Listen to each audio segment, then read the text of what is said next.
Hello students, welcome to Vaghela study channel. જો મિત્રો તમે વાઘેલા સ્ટડી ચેનલમાં નવા હો તો સૌપ્રથમ વાઘેલા સ્ટડી ચેનલને લાઈક કરો, શેર કરો અને સબસ્ક્રાઈબ કરો. તેમજ બેલ આઇકોન બટન દબાવી દો જેથી કરીને મારા તમામ નોટિફિકેશન, વાઘેલા સ્ટડીના નોટિફિકેશન તમારા સુધી પહોંચે, તમારી પાસે ઝડપથી સોલ્યુશન આવી જાય અને તમે સારી તૈયારી કરી શકો. તો આજે આપણે ધોરણ 11 કોમર્સ અને આર્ટ્સ બંનેનો કોમન સબ્જેક્ટ અર્થશાસ્ત્રનું સોલ્યુશન લઈએ છીએ. તેમાં વિભાગ ડીનું સોલ્યુશન, વિભાગ એ બી સીના સોલ્યુશનો અગાઉ મેં આપી દીધા છે. તમે આની પહેલાંના વિડીયો જોઈ લેજો. હવે આજે વિભાગ ડીનું સોલ્યુશન, તેમાં કુલ 15 ગુણનું સોલ્યુશન છે. વિભાગ ડી 15 ગુણનો છે. એક જવાબના 3 ગુણ, 5 જવાબ લખવાના છે. ઓપ્શન હશે જનરલ ઓપ્શન, એટલે તમે બહુ મોટા સવાલોને સ્કીપ કરી શકો છો. આમાં ટોટલી બધા જ જવાબ અપાયેલા છે. જો આ પેન્સિલથી ટીક કરેલું છે એ નવનીતના પેજ છે કે પુસ્તકના પેજ છે, તમે એ પણ લખી શકો છો. હવે સવાલ પહેલો, કૌટિલ્ય તેમાં માર્શલે આપેલી અર્થશાસ્ત્રની વ્યાખ્યા સમજાવો. આ કૌટિલ્યની વ્યાખ્યા અને આ માર્શલની વ્યાખ્યા. સવાલ બીજો, એકમલક્ષી અર્થશાસ્ત્ર અને સમગ્રલક્ષી અર્થશાસ્ત્ર વચ્ચેનો તફાવત. જો આ બંને વચ્ચેનો તફાવત. એકમલક્ષી અર્થશાસ્ત્ર અને સમગ્રલક્ષી અર્થશાસ્ત્ર. સવાલ 3, એડમ સ્મિથ અને માર્શલે આપેલી અર્થશાસ્ત્રની વ્યાખ્યા સમજાવો. આ બંનેની વ્યાખ્યાઓ.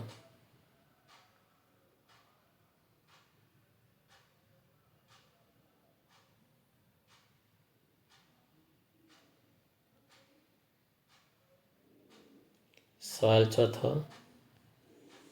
અર્થશાસ્ત્રમાં આંકડાકીય માહિતીનું મહત્વ મુદ્દાસર સમજાવો.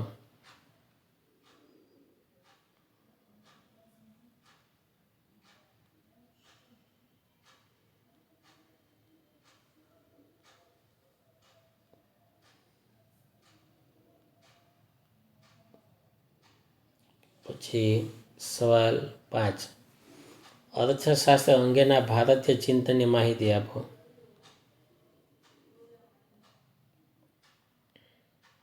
જો ભારતીય ચિંતન.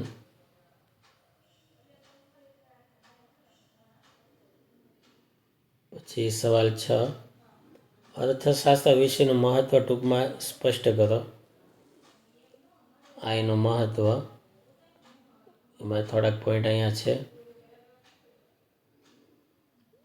જો આ રીતે વ્યવહારિક મહત્વ, આંતરરાષ્ટ્રીય ઘટનાઓની સમજ, ઐતિહાસિક ઘટનાઓની સમજ, આર્થિક મહત્વ, વ્યવસાયિક મહત્વ. સવાલ 7, ટૂંક નોંધ લખો. વૃત્તાંશાકૃતિ. વૃત્તાંશાકૃતિની ટૂંક નોંધ. સવાલ 8, પ્રોફેસર લાયોનસ રોબિન્સે આપેલા અર્થશાસ્ત્રની વ્યાખ્યા વિગતે સમજાવો. આ તેમની વ્યાખ્યા. આ તેની સમજૂતી. સવાલ 9, આર્થિક અભ્યાસમાં માહિતીની રજૂઆત કેટલા પ્રકારે થાય છે?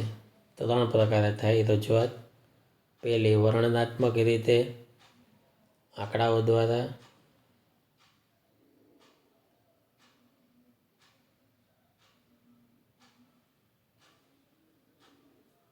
સવાલ 10, આર્થિક પ્રવૃત્તિ અને બિન આર્થિક પ્રવૃત્તિ વચ્ચેનો તફાવત સ્પષ્ટ કરો.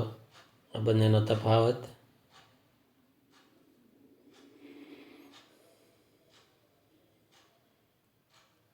હવે પ્રકરણ 2, એના સવાલો,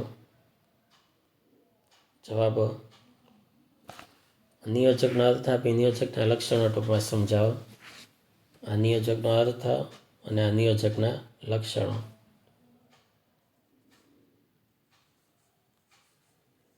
સવાલ બીજો, વ્યાપાર ચક્રની વ્યાખ્યા આપી તેના મહત્વના લક્ષણો જણાવો. એના મહત્વના લક્ષણો. ત્રીજું, શ્રમિક અને નિયોજક વચ્ચેનો તફાવત સ્પષ્ટ કરો.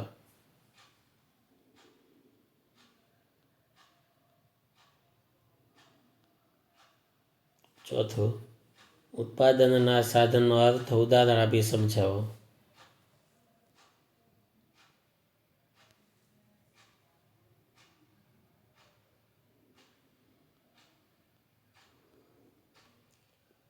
સવાલ 5, કિંમત અને મૂલ્યનો અર્થ વિગતે સમજાવો.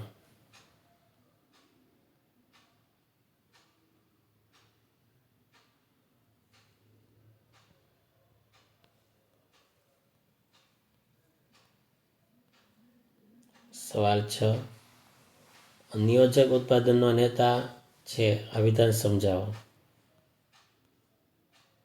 સવાલ 7, સંપત્તિનો અર્થ અને તેના લક્ષણો જણાવો.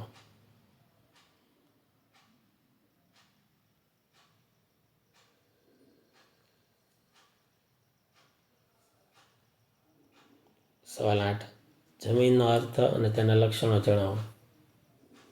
જમીનનો અર્થ, આ તેમના લક્ષણો.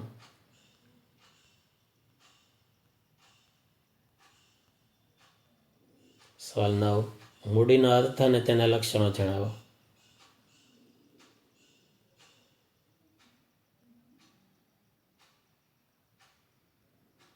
સવાલ 10, વપરાશી વસ્તુઓ અને ઉત્પાદક વસ્તુઓ વચ્ચેનો તફાવત ઉદાહરણ આપી સમજાવો.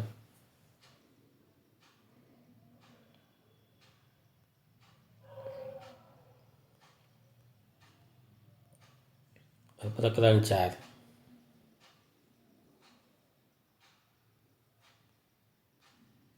એના સવાલો.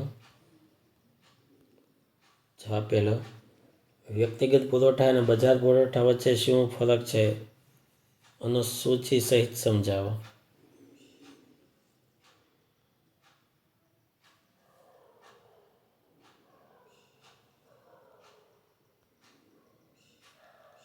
હવે બીજું, નીચે આપેલી અનુસૂચિના આધારે પુરવઠાના વધારા ઘટાડાની આકૃતિ દ્વારા સમજૂતી આપો. વધારા ઘટાડાની આકૃતિ. એ બિંદુ સ્થિર છે, ત્યાંથી બી તરફ જાય તો ઘટાડો થાય, સી તરફ જાય તો વધારો થાય. આ તેમની સમજૂતી.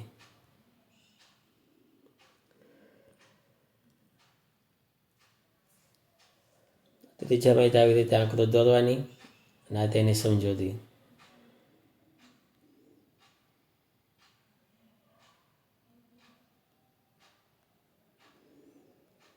ચોથા માહિતી આવી આકૃતિ દોરવાની, એ સ્થિર છે, આ તેની સમજૂતી.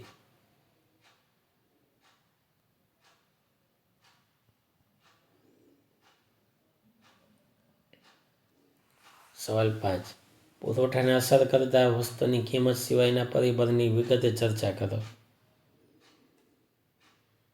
આ વસ્તુની કિંમત સિવાયના પરિબળો, ઉત્પાદનના સાધનોની કિંમત, ટેકનોલોજીની કક્ષા, અવેજી વસ્તુની કિંમત, ભવિષ્યના ભાવની અટકળો વગેરે. સવાલ 6, પુરવઠામાં વિસ્તરણ સંકોચન અને પુરવઠામાં વધારો ઘટાડો વચ્ચેનો તફાવત. તેમનો તફાવત. 7, પુરવઠાના નિયમના કયા પ્રકારની વસ્તુઓ માટે અપવાદ છે, વિગતે સમજાવો. આ તેના અપવાદો. પ્રકરણ 5,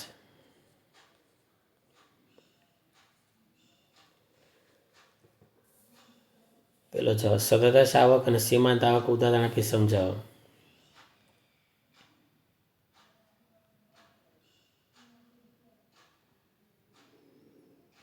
સવાલ 2, ટૂંક નોંધ લખો.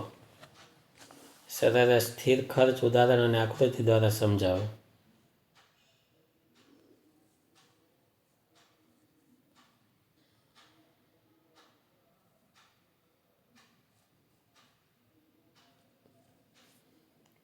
અસ્થિર ખર્ચ, સરેરાશ અસ્થિર ખર્ચ ઉદાહરણ સાથે સમજાવો.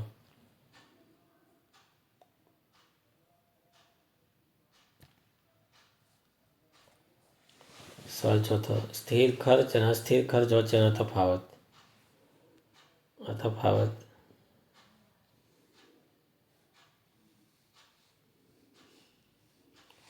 પછી પેઢીની આવક અને પેઢીનો ખર્ચ વચ્ચેનો તફાવત.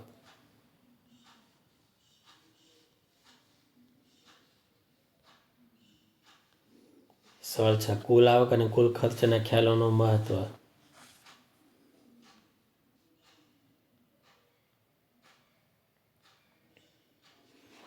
સાત, આવકના ખ્યાલો ઉદાહરણ સહિત સમજાવો. આવકના ખ્યાલો. કુલ આવક, સરેરાશ આવક, સીમાંત આવક વગેરે. આ બધાના સૂત્ર આપેલા છે. 8, સરેરાશ ખર્ચ અને સીમાંત ખર્ચ વચ્ચેના સંબંધો આકૃતિ દ્વારા સમજાવો.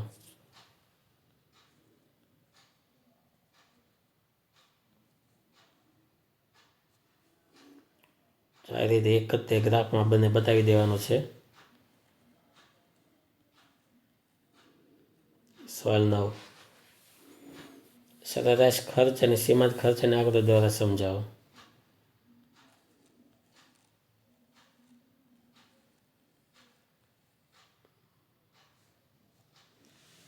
આ રીતે આકૃતિ દોરવાની છે.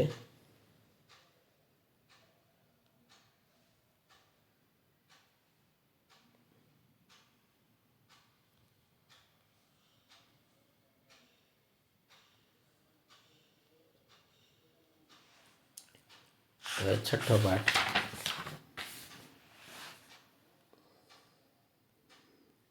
એના જવાબો. પહેલો જવાબ, પૂર્ણ હરીફાઈ, ઇજારો, તફાવત. બીજો તફાવત, ઇજારો અને ઇજારાયુક્ત હરીફાઈ.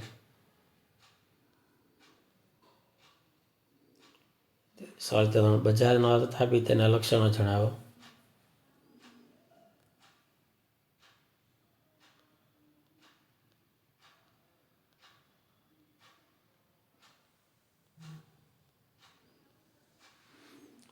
પૂર્ણ હરીફાઈના લક્ષણો સમજાવો.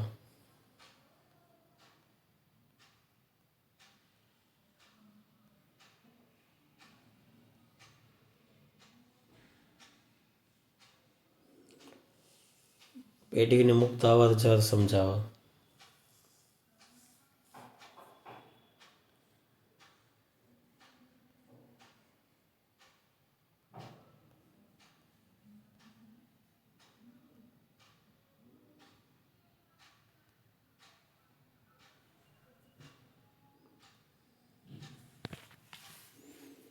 ઇજારાના લક્ષણો.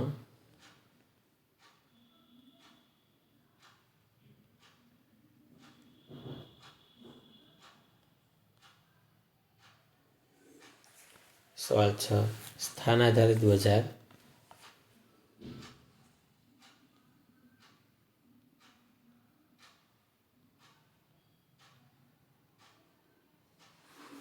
સવાલ 7, ઇજારાયુક્ત હરીફાઈના 3 લક્ષણો.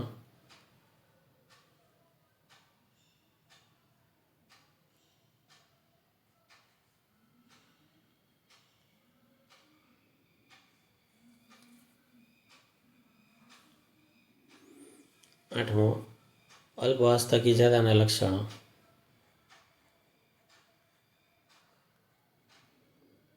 નવમો, કિંમત ચુસ્તતા વિશે સમજાવો. 10મો, હરીફાઈ આધારિત બજારનું વર્ગીકરણ.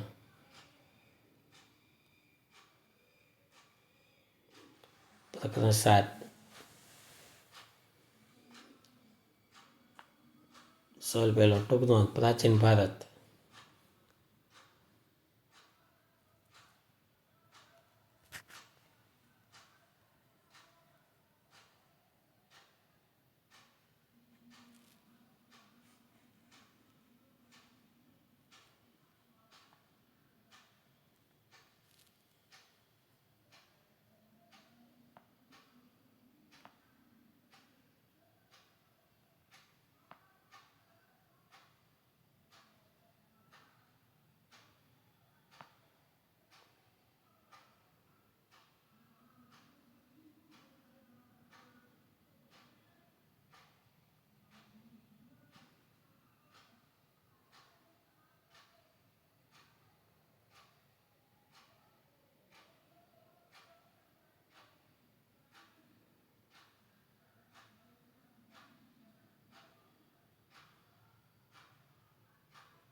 સવાલ ચોથો, સેવા વિભાગનું ભારતની રાષ્ટ્રીય આવકમાં યોગદાન. ભારતનો અર્થતંત્ર. અંગ્રેજોના શાસનમાં ભારતીય ઉદ્યોગોની અવનતિ થઈ હતી.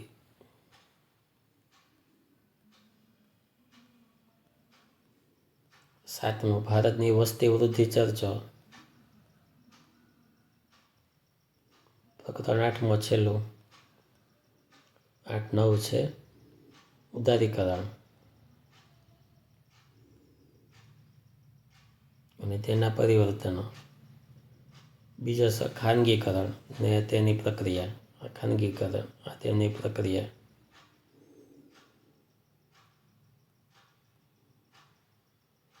ત્રીજું, વિમૂડીકરણ વિશે ટૂંક નોંધ.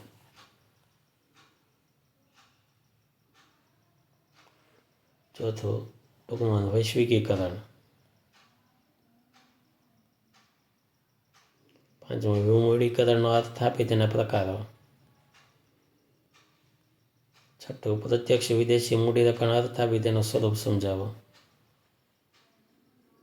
7, આર્થિક સુધારાના ઉદ્દેશો જણાવો. હવે પ્રકરણ 9, કાચી આંતરિક પેદાશ સમજાવો.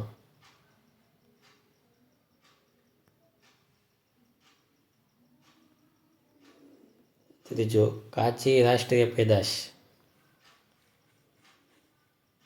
ચોથો, શુદ્ધ રાષ્ટ્રીય પેદાશ.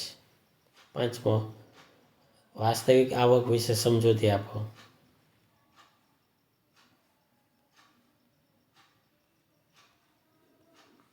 સવાલ 6, રાષ્ટ્રીય આવક માપવાની ઉત્પાદનની પદ્ધતિ સમજાવો.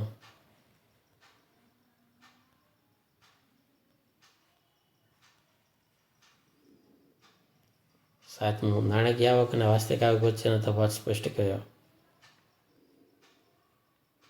તો આ રીતે અહીંયા ટોટલ 7 જવાબો પૂરા થાય. Thank you very much.